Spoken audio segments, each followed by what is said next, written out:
So just to give you a little snapshot of my 30 years, this is me 30 years separated from when I started as a volunteer in 1994 at Nevins Farm. And where I am today, I am a cat lover. So you're going to see cats in a lot of the pictures that we have. We're going to talk a lot about dogs today, but we're also going to talk about cats. So previous to this vice president title that I was promoted to in January, I was the director of adoption centers and programs through 2017. I spent 23 years of my career at Nevins Farm running the adoption center. And as Neil said, the NEAS affiliation started in 2020, officially merged into the organization as an MSPCA shelter in January of 2023. And it has been really amazing because we have been able to change a lot of our programming. It's inspired us to work both locally and nationally and have a 4-shelter system that does really amazing things. So you advance the slide. And just a little bit about who the MSPCA is. One of the things that keeps me in this organization for so long is just how much we do for animals. We have an incredible hospital system with Angell Animal Medical Center in Boston being the flagship, Angell West in Waltham, and Angell at Essex really being the hospital division. And then the parts that I have the pleasure of running are our advocacy department, humane law enforcement, our 4 adoption centers. That includes the Equine and Farm Animal Center in Methuen. We're the largest relocation center in New England, which is Northeast Animal Shelter. And we offer community outreach in 8 main communities, and we have 3 community clinics providing access to affordable care. You are not going to find another organization in the country that does this amount of stuff for people and animals. So I'm very proud to celebrate my 30th year this year. And you can advance to the next slide. So we're going to cover today, we're going to go through the basics of our relocation program. I think it's really important for you to understand how we relocate animals, not just how we get them to our locations, but what are the principles that we put into the relocation program. You're going to find that it's different than many other organizations that do relocation. I'm going to tell you why we do it. We're going to talk about what the crisis in animal welfare is right now and which animals are most impacted. And we're going to talk about how we shifted our programs to assist this growing crisis in 2023, how we're going to continue that mission in 2024 and beyond, and how you can help us with that. So about our relocation program, we average 5 transports a week. That is a lot of transports coming in to the organization. We have 4 on average going to Northeast Animal Shelter and 1 to our Cape Cod location. Many people don't realize that the Cape Cod location is a secondary relocation component of the work that we do. And when we join those 2 pieces together, we can do pretty amazing things. The Cape location is best suited for cats. So you're going to see that most of the relocation we do at the Cape is cat focused. And we're actually looking to expand a little bit this year. We're looking to raise some funds to be able to change out the cages in our approved isolation space in the Cape so that we can bring in more cats because we have more capacity for cats than ever before. We adhere to the best practices set by the Association of Animal Welfare Advancement. And I chose this picture of a dog coming off the plane as an important component of that. You will see where we take animals from in the next slide. But one of the things that often doesn't get done super well with relocation is how the animals are transported.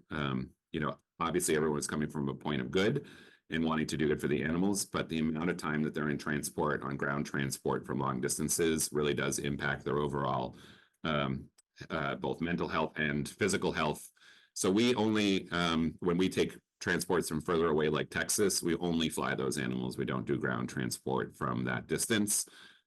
We only do ground transport from closer locations.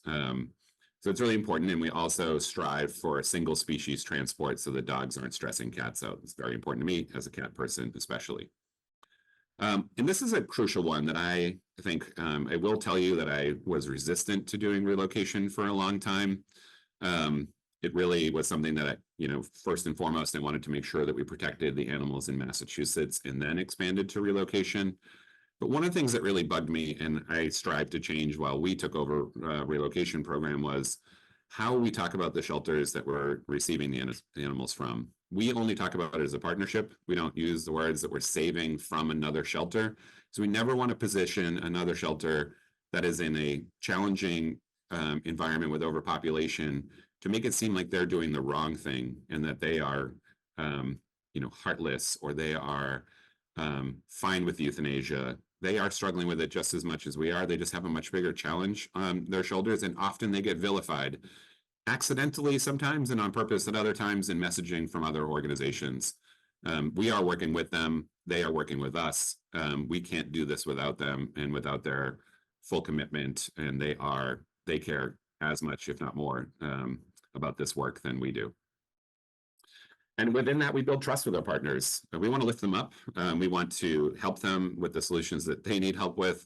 And we want everyone to recognize the hard work that they're putting into it. And we want to trust that they're, being honest with us, sending animals that they think will work for us in New England, and that we will also keep them informed. And that trust is super important.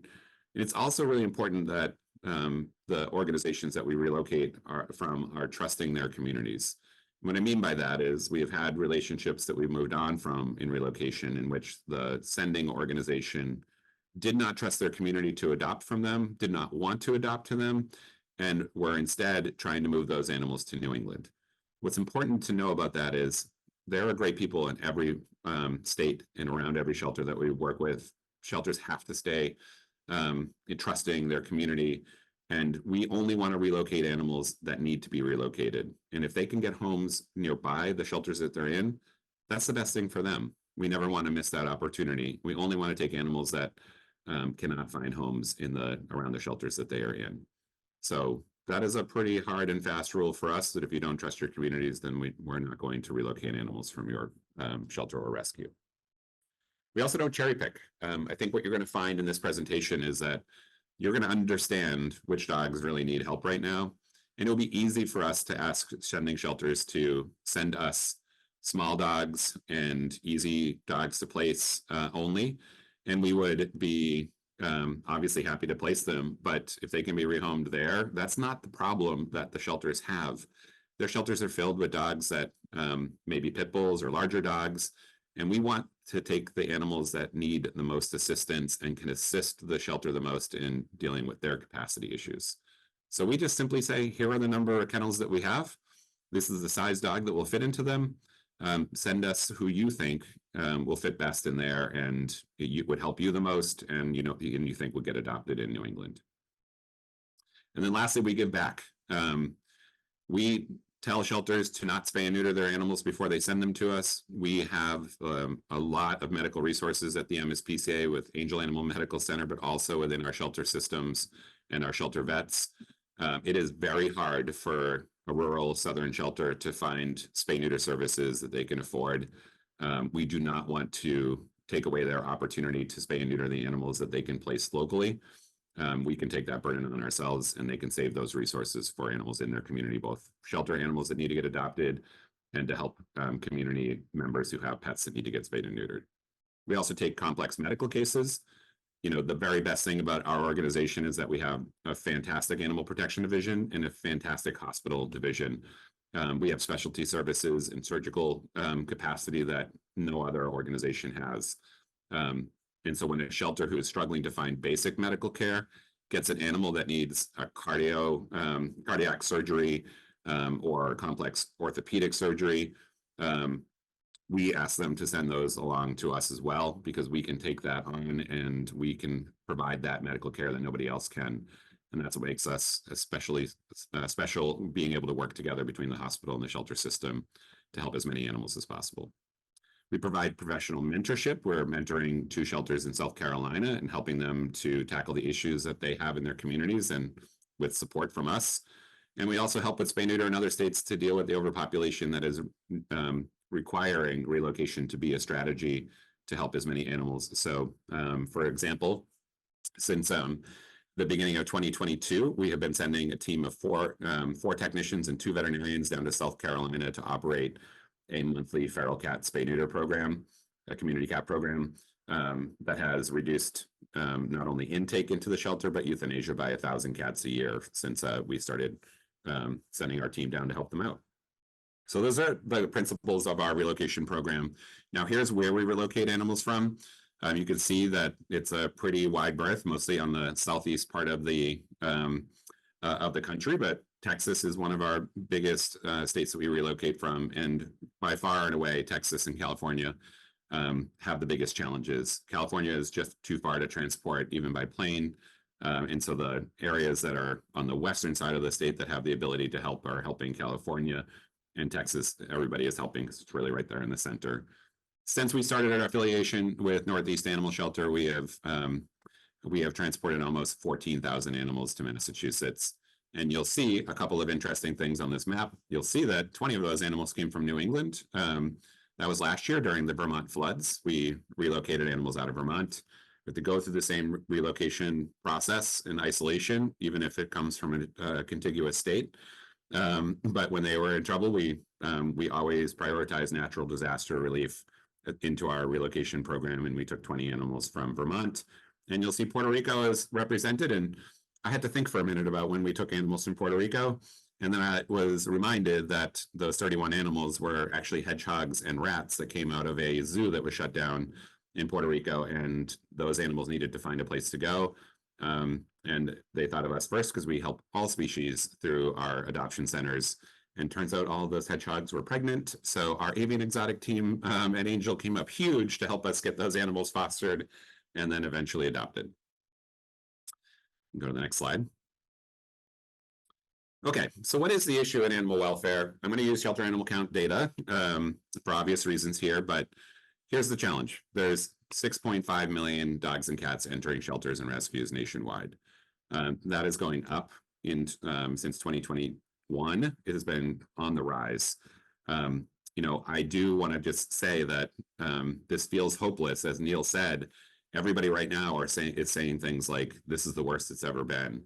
Now, I've been in animal welfare for 30 years. This is not the worst it's ever been. And if you can see in the bottom right, it's actually not as bad as it was in 2019. But it is challenging. COVID was a really big, challenging time in animal welfare because we all got excited that maybe the norm was going to be less animals entering shelters and more people wanting to adopt. Staff changeovers, leadership changed, a lot of things happened, and moving from COVID operations back to normal operations was a hard change in animal welfare. And there are people experiencing adoptions in walk-through adoptions in a way that they've never done before. It's just been a very big challenge, and it was something that I think we didn't anticipate going this quickly back in the other direction. Go to the next slide. All right, so what is that 6.5 million animals made up of? It's 3.2 million dogs, 3.3 million cats. But you can see that the trends start to show a little bit of a difference here. Dogs are going up in intake, cats are going down. Now, I am a cat person, and I never thought we'd be in a place where cats would be in a better position than dogs, but here we are, and cats are having a little bit of a moment. So I just want to thank them for not also being a challenge right now while dogs are a challenge, because battling both fronts with cats and dogs having a similar challenge would be very taxing. So let's celebrate cats are having a moment and focus on dogs for the rest of the presentation. You can go to the next slide. All right, so here's where things also get good for cats, bad for dogs. So we're seeing that euthanasia in shelters is going down for cats, which is great. I think that's really, again, can't celebrate that enough. However, the trend with dogs is that euthanasia is going up. So you can see since 2019, there's 36% of the animals being euthanized in shelters and rescues was dogs, and that's up to 47% right now. That is a big number when you apply it to the national perspective. You can go to the next slide. Now, there are differences. What the national numbers are showing is 56% of those dogs are getting adopted. There is 10% that are having non-live outcomes, which non-live outcomes means both euthanasia or died in care. And that's often represented with young animals. And so there is a big challenge. But we're seeing better results in New England. 75% of the dogs are getting adopted. There is still 5% non-live outcomes. But I think what's important to know, and when we're talking about what we're doing at the MSPCA, is that there is more potential in New England. It makes good sense that animals would be moving from other parts of the country to New England because we have more adoption resources available to us right now than most regions do. You can go to the next slide. And we can see a similar trend, 65% of cats being adopted nationally, 11% non-live outcomes. We're seeing 86% of the cats being adopted in New England with 5% non-live outcomes. Honestly, cats right now are flying out of our adoption centers in a way I've never experienced before. So again, good stuff for cats. We can go to the next slide. And here's where the real trouble comes in. And this is where it really connects into this presentation. Relocation for cats is also going up. There's more opportunities to be able to rehome cats. And we're really pushing that front. We are relocated more cats than ever before. And you'll see that in the stats later on. But the troubling part here is that transfers are down for dogs. So that means that when regions like New England are in a position that we're doing less relocation, that pressure gets pushed down and down to the shelters that have the highest capacity. And that means that there's one less resource available to them to be able to get animals out of shelters and into homes. And when all of those things are happening, where intake is going up, euthanasia is going up, animals are staying in shelters longer, and then also relocation is going down, it's just a worst case scenario, and it's really impacting some of the highest volume shelters in the country, and they are taking the weight right now in a way that I think we all need to recalibrate and do as much as we can to take the pressure off of those shelters that are dealing with the highest volume. And we're going to talk about how we're doing that next. And sorry, one last thing is, nope, you can go back to that one. What are the dogs? Who are the dogs that are most impacted? I can't say this, loud enough and clear enough. It is big dogs. It is pit bull breeds. It is all large breed dogs, and it's even impacting large breed puppies. As you may have seen, there's been an article that came out this week about the challenges with us being able to rehome puppies. That is a really big indicator that that is a challenge, and this crisis is really impacting large breeds more than anything else. So that's really where our focus is going to be. Go to the next slide now. So how are we addressing the issue? First and foremost, we have to start at home. And every shelter needs to really be thinking about this. Keeping as many pets in their homes with the people that love them has to be our #1 priority. We are doing that at an incredibly high level at the MSPCA. These are some of the programs that I'm most proud of, in addition to the relocation program we're talking about right now. But our community outreach team are operating in 8 key communities that have a low access to affordable resources and a high number of pets living in those communities. Last year in 2023, we assisted over 3,300 new animals that we met through community outreach to get access to resources. And some of those resources are spay neuter. Some of them are urgent medical care. Some of them are core vaccines. Some of them are exams. And sometimes it's really just addressing the family food insecurity issue.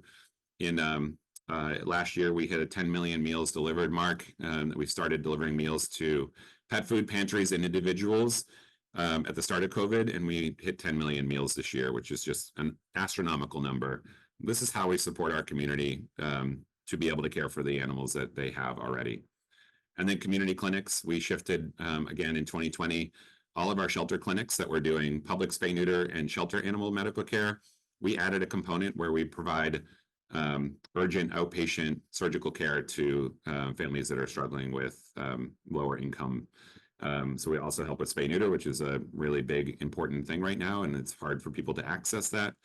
And ultimately, we helped surgical help with over 11,000 patients last year. So keep them in their homes first, make sure that they have the resources that they need is certainly going to be our first mantra. And then we're going to focus on animals that do need to be rehomed. How do we increase those adoptions to be able to preserve local intake as well as relocation intake? You can go to the next slide. So we shifted our program. What was the first thing that we looked at? We focused our goals around, we wanted to make sure that we didn't try to preserve relocation and not provide access to surrender for animals that needed to be rehomed into our adoption centers. We wanted to make sure local animals still had an easy access to our shelter system, still would come in uninterrupted, as well as unclaimed strays from animal control facilities or shelters that were local that were struggling. For example, Dakin Humane Society in Springfield started to see a problem with cat numbers in the middle of the summer that they hadn't experienced in years. And so we wanted to make sure that those cats were able to come to us when Dakin was overwhelmed. And we also continue to take relocation of animals interrupted was our other goal. We wanted to make sure we did not let down the shelters that already felt like relocation was collapsing underneath them. We did not want to have that become a reality for the groups that we were working with. So we needed to do that by increasing adoptions. We were starting to feel the pressure in 2023. Our kennels were full, a lot of large dogs, not a lot of adopters coming in, but we just knew that from those statistics and from what we've known from Massachusetts and New England residents is that when there is an animal in need, they step up. So first we needed to reduce the barriers to adoption. This little QR code that's here, you can grab with your phone if you'd like. That is a document that we produced this year for our staff about the common scenarios that animal welfare struggles with. Do you adopt to this person? Do you not adopt to this person for this reason? We don't want to have judgment in our adoption process. Every type of person can come in and adopt an animal from us if they are going to be able to provide a good home. We want to be able to match the animal with them. We do conversation-based matchmaking, and we know how important animals are to all of us, and we want everyone to have access to adoption that can have access to adoption. I think we all learned an important lesson during COVID about how important animals are to us, and we want everyone to have that opportunity. We also wanted to create equity in our adoption costs. We certainly rely on adoption costs to be able to help with our operating budget and offset other costs. But we recognize that there are times in which individually the adoption fee could be a barrier. So we armed our staff with the ability to say that they can reduce or waive an adoption fee based on the circumstances. All they need to do is just have a conversation with a supervisor or get approved. And we fundraise to the Pay It Forward Fund to be able to supplement those adoption fees for those that we need to reduce the adoption fee for. And then we went a step further too. When we were in an overpopulation issue with cats back in the early 2010s, we rolled out fee-waived adoption events that helped us get to a place where we stabilized our populations in the shelter.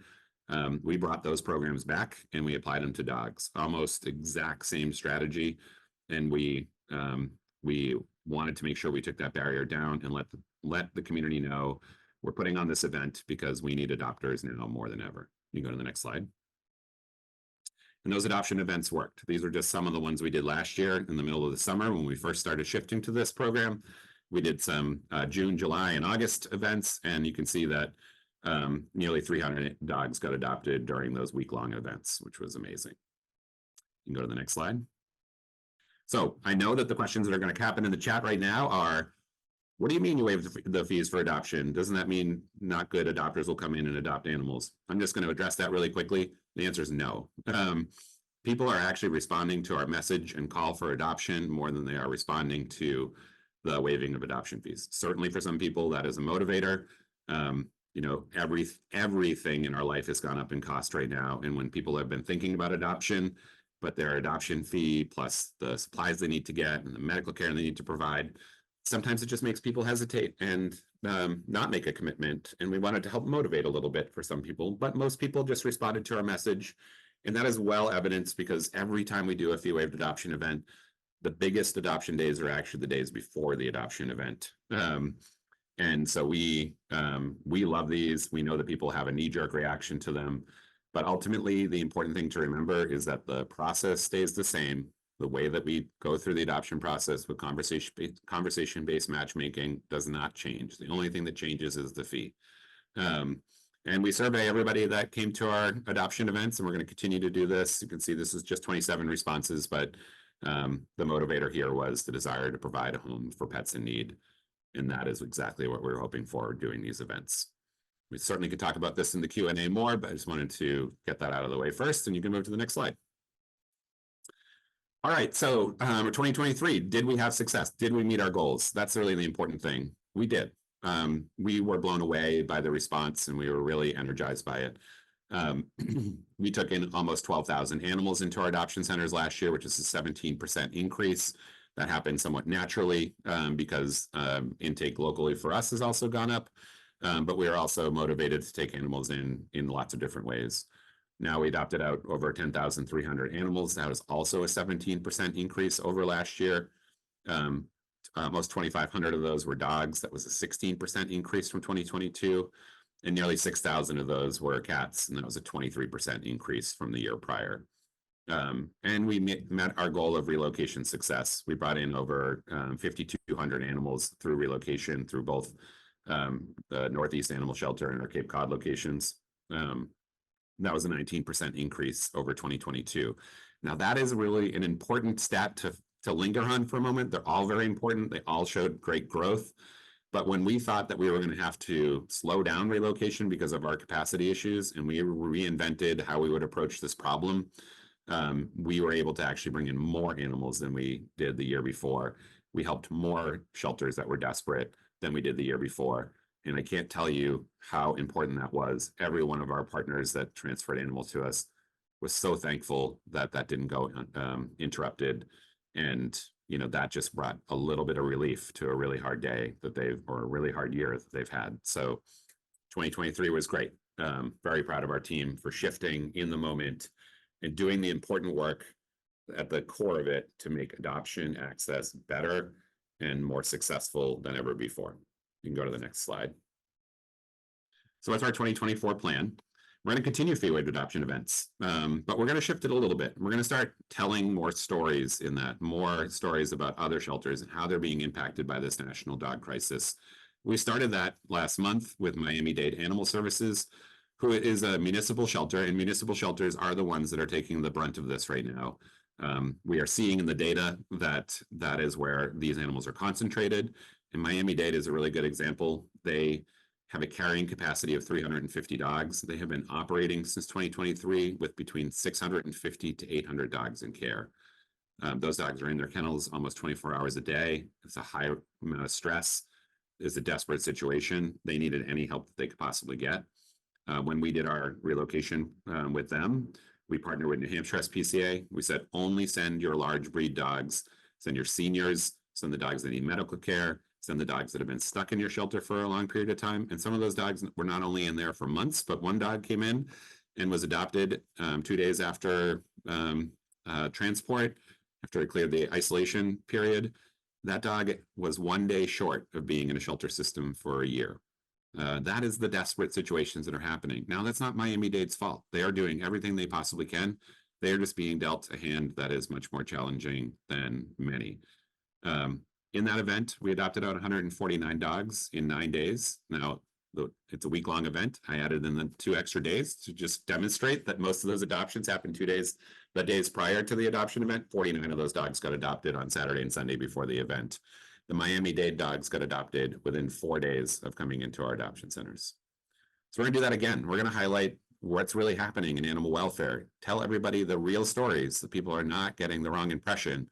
And we want to lift those organizations up and help them in their mission to help animals as well.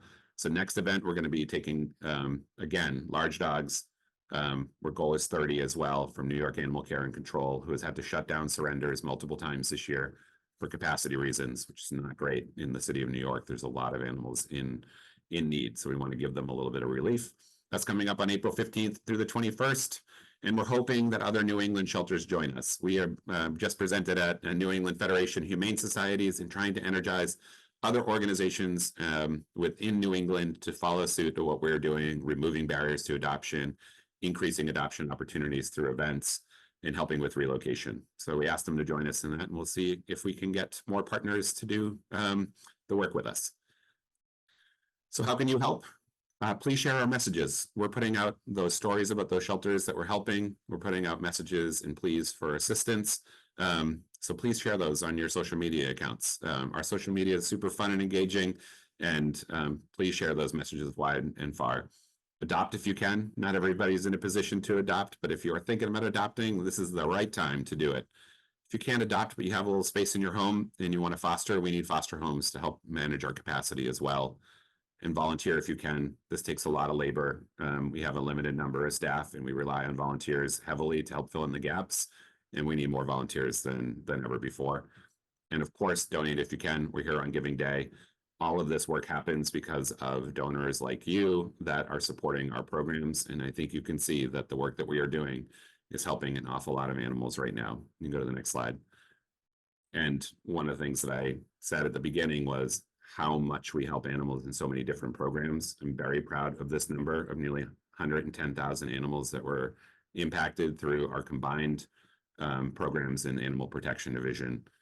That is a number that I think is unmatched by many, and something that we are going to continue to grow year after year after year until we help every animal that needs help.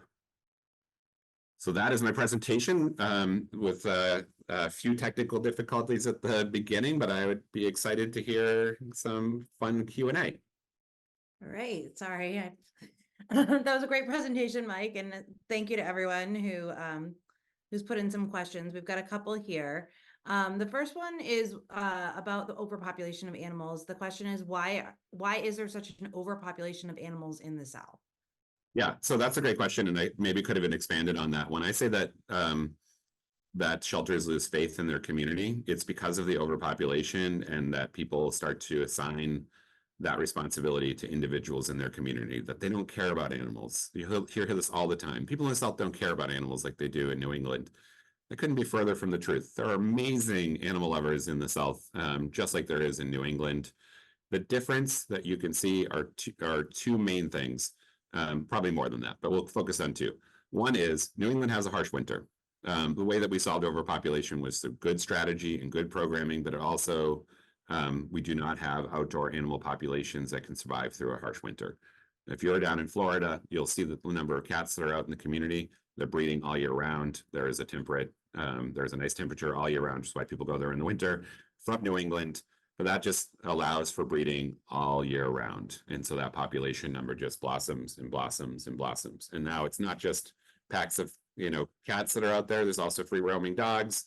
So the outdoor animal population, those community animals, do contribute to a much larger population issue than we do see in New England, or other states that have tougher winters.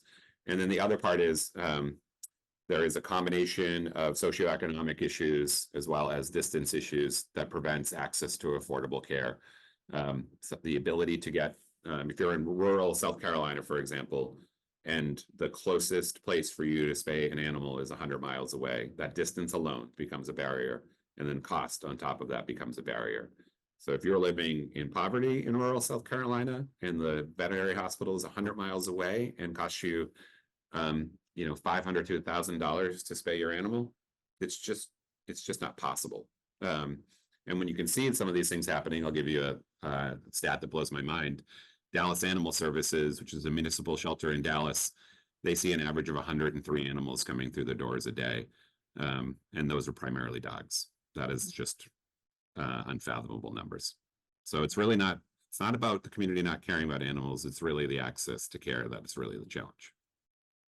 Wonderful. That's something I've always wondered. I have a lot of family in the South, so I know that it's just much different there, but the seasonality of it makes a lot of sense. One question we have is what other misconceptions are there about shelters in other communities, beyond the, people in the South don't care about their pets? What other misconceptions are there? Yeah, I think that reflects to the shelter staff as well. I do think that shelters, the terminology that you will find that the MSPCA, we do not label ourselves anything. We are an animal welfare organization. We don't want to separate ourselves from other shelters by using labels, but the labels that you'll hear out there are things like no kill and high kill. And that is a product of, obviously everybody wants to reduce euthanasia, but labeling as a no kill shelter means that you have to have an opposite. And that opposite often gets assigned to shelters in the South, and they get labeled as high kill. And there's no easier way for people to create a scenario in their head in which one shelter is doing good and one shelter is doing bad when you use terms like that. It's why we don't use it. And I think it gives the indication that euthanasia is the primary goal for those shelters instead of and it villainizes the shelters just in the way that, people in the South don't care about animals, villainizes the people, when really we should be looking behind that into the systems that are there. And we should be systems framing this issue.